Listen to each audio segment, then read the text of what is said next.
जय श्री राम मित्रों, जय श्री बालाजी महाराज। जैसा कि आप जानते हैं कि अब 19 तारीख से नवरात्रि शुरू हो रहे हैं।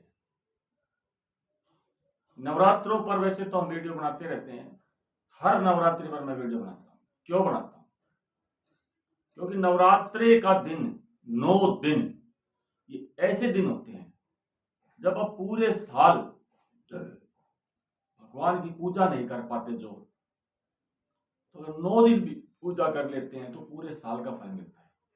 या जो हर रोज थोड़ी थोड़ी पूजा करते हैं और इन 9 दिनों की जो पूजा होती है वो आपको कई गुना फल देती है। वीडियो क्यों बनाते हैं? ताकि जिन तक वीडियो ना पहुंची उन तक पहुंचे। और नवरात्रि पर जो आप घट स्थापना करते हैं या माता के लिए नारियल रखते हैं, बहुत से भाइयों को विधि नहीं पता है और बगैर विधि के जब हम कोई कार्य करते हैं तो उसका हमें पूर्ण फल नहीं मिलता है। देखिए, आप जैसी भी विधि से कार्य करेंगे फल तो मिलेगा, लेकिन उसी कार्य को एक पूर्ण विधि से किया जाए तो उसका कितना फल मिलेगा। और खासकर जिन्हें परेशानियां चल रही हैं, मुसीबतें हैं, उनके लिए तो बहुत ज्यादा है। तो शुरू कर लेते हैं मित्रों आज ये वीडियो। सबसे पहले बात कर लेते हैं, क्योंकि सबको पता है नवरात्रों में जो सबसे पहले होता है हम क्या करते हैं, हम घट स्थापना करते हैं। उसमें हम एक नारियल लेके आते हैं, जैसे ये नारियल है। हाँ, ये पानी वाला नारियल लेके आना मित्रों, देखिए ध्यान से, पानी वाला। और हम एक लोटे में जल रखते हैं। आप कोशिश करें कि नया लोटा लेके आए। अब भाई कोई सोचेगा नया लोटा, भाई आप मिट्टी का लेके आए। एक मिट्टी का जो बर्तन आता है लोटे के टाइप में, आप वो लेके आए।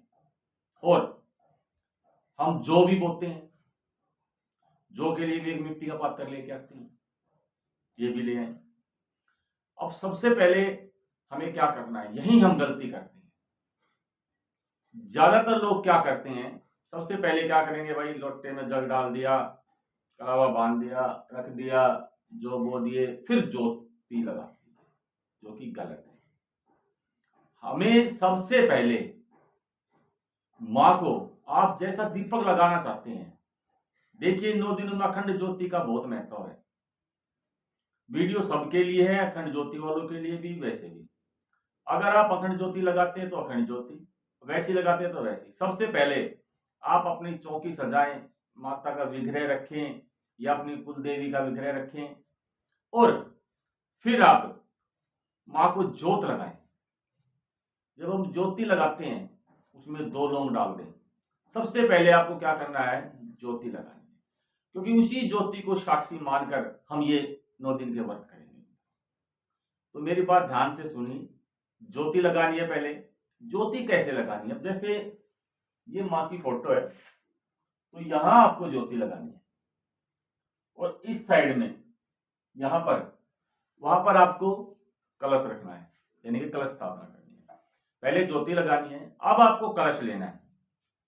कलश में शुद्ध जल, थोड़ा सा गंगा जल डालिए, उसके अंदर 1 रुपए का सिक्का डालिए, उसमें भी 2 लौंग डालिए, ठीक है। ये सब डालकर ऊपर कलावा बांधिए, अपना नाम बोलते हुए, माता से प्रार्थना करते हुए कलश की स्थापना कर दीजिए। कलश की स्थापना हुई। अब आप ये जो नारियल लेके आए हैं, ये नारियल, इसी में गलती करते हैं बहुत से लोग। क्या करते हैं, इसको ऐसे लोटे पे ऐसा खड़ा कर देते हैं ऐसे, जो कि गलत है। इसका आपको फल मिलेगा ही नहीं, सारा फल ऊपर ऊपर जाएगा सारा फल। आपको क्या करना है, ये जो कलश है ये माता को ऐसे अर्पण करना है। और जब माता को आप अर्पण कर रहे हैं, वहां भी सावधानी बरतनी है। क्या? जैसे जो नारियल होता है, आप जब नारियल लेके आएंगे तो आपको ये देखना है, जैसे जो नारियल है, जब नारियल लेते हैं और उसको छीलते हैं तो उसमें 3 मुख दिए होते हैं। वो जो 3 मुख जिस तरफ से निकलते हैं, भाई इधर से निकले या इधर से निकले, वो आप देखना। मेरे ख्याल में जहां तक वो यहाँ से निकलते हैं, ठीक है। वो जो 3 जो मुख होते हैं जब आप नारियल छीलते हैं, उसका मुख, और जहां आप जो साधना करने वाला, पूजा करने वाला बैठता है, उसको ऐसे रखें, ऐसे, ताकि वो जो मुख है उस साधक की तरफ होनी चाहिए। इधर से माँ की एनर्जी आएगी और इधर से साधक की तरफ वो एनर्जी जानी चाहिए। ये गलती बहुत से लोग करते हैं। अब की पूजा में आप ये गलती ना करें, वो मुख साधक की तरफ होना चाहिए। आपके ये काम हो गए। आप अब जो जो लेके आते हैं बोते हैं, भाई साफ मिट्टी लें, उसमें जो बो दें। अब आता है आपका मेन पार्ट, ये भी मेन ही है। मेन पार्ट में आपको क्या करना है मित्रों, सबसे पहले किसी भी पूजा के लिए, और ये नवरात्रे हैं, ये एक प्रकार से महापूजा हो जाती है, इसमें आपको संकल्प लेना बहुत आवश्यक है। तो आप 9 दिन का संकल्प लेंगे कि आप क्या क्या करेंगे। अपने हाथ में जल लें, सीधे हाथ में अपना नाम बोल लें, अपना गोत्र बोल लें, पिताजी का नाम बोलें, स्थान बोलें, और साथ में ये बोले कि हे मां, अपनी कुल देवी का भी नाम ले सकते हैं कि मैं ये 9 दिन के व्रत आपके लिए कर रहा हूं, आप मुझे शक्ति के रूप में शक्ति प्रदान करें, महालक्ष्मी के रूप में मेरी आर्थिक स्थिति सही करें, मेरे कार्य को सही करें, और माँ सरस्वती के रूप में मुझे ज्ञान की प्रदान करें। आपको ये सब बातें बोलनी है। कोई समस्या चल रही तो समस्या भी बोलनी है। और मैं इन 9 दिनों में आपकी 3 माला, 5 माला, 7, 11, 21 इतनी माला का जाप करूंगा और इस मंत्र से जाप करूंगा, ये बोलकर जब आपको छोड़ना है। अब बात आती है भाई मंत्र की, कि आप किस मंत्र का जाप कर सकते हैं। देखिए, जो घरेलू हैं, साधना नहीं करते, साधक नहीं है, वो माँ का जो पारिवारिक मंत्र जिसको भी बोल सकते हैं, ओम दुम दु दुर्गाय नमः, ओम दु दु दुर्गाय नमः, ओम दुम दु दुर्गाय नमः मंत्र का जाप कर सकते हैं, ठीक है।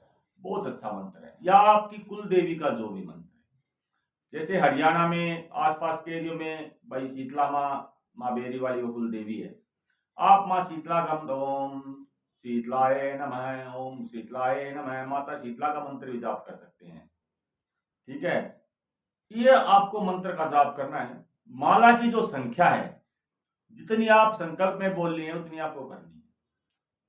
ये माला आप सुबह शाम की मिला के इकट्ठी भी हो जाएंगी। मान लिया आपने 21 माला बोल दी, 11 सुबह कर ली, 10 शाम को कर ली, आपको पूरे दिन में वो माला पूरी करनी है। ये नहीं है पर एक अब कर दी, एक घंटे बाद कर दी, नहीं, 11 माला एक बार, 10 माला एक बार कर सकते। इससे ज्यादा कितनी भी करो, कम नहीं आपको करनी। तो इस तरह से आप मंत्र का जाप कर सकते हैं। मंत्र के जाप में ही मैं आपको, जैसे अब आती है भाई दुर्गा सप्तशती, क्योंकि इसमें माता के पाठ किए जाते हैं सप्तशती के। अभी जो सबसे पहले आप क्या करते हैं, देखिए, आप कोई भी, देखिए मित्रों, आप किताब ले आइए, ठीक है। ये किताब जब लेंगे, इसमें पूरी आपको पाठ विधि है कि सबसे पहले देवी का उच्च पढ़ते हैं, अर्गला सोत्रम करते हैं, कीलकम कीलम करते हैं, ठीक है, क्षमा याचना करते हैं। तो पहले दिन आपको ये सारी चीजें करनी जरूरी है। किताब ले आए, सारी चीजें करें पहले दिन, उसके बाद माता के जो पाठ है उनको पढ़े। इसमें एक चीज और है मित्रों, अगर कोई मंत्र का भी जाप नहीं करो आप, ठीक है, पाठ भी ना पढ़ो, तो एक, ये तो मेरे पास बहुत पुरानी किताब है, कम से कम 30 साल पुरानी है। एक बहुत अच्छा पाठ होता है, आप इंटरनेट से निकालेंगे वहां भी मिलेगा, सिंध कुंजी का स्रोत्र। बताया जाता है कि ये जो पाठ है सिंध कुंजी का स्रोत्र है, ये हमें दुर्गा सप्तशती के बराबर फल देता है। आप संकल्प लेके मैं 21 पाठ हर रोज करूंगा। इस पाठ में मित्रों बहुत चमत्कार है। ये एक बहुत ही बड़ा महामंत्र है, बहुत बड़ा। सुनो देवी प्रक्षयामि कुंजिका स्रोत्र मुक्त्रम, येन मंत्रेण प्रभावेन चंडी जाप शुभ भवते। मतलब महाकाली तीनों देवी की ये जाप का एक मंत्र है, बहुत बड़ा मंत्र है। आप ये किस मंत्र का जाप कर ले, माता की एनर्जी भी प्राप्त हो जाएगी, आपको समस्या समाप्त हो जाएंगी। और उसके बाद हर रोज माता के इस एक मंत्र का जाप करें। तो इस तरह से अब की बार आप नवरात्रि करें और माता को प्रसन्न करें मित्रों। माता आपकी समस्त समस्याओं को हरे, आपका कल्याण करें। मेरे सभी मित्रों को जय माता की जय।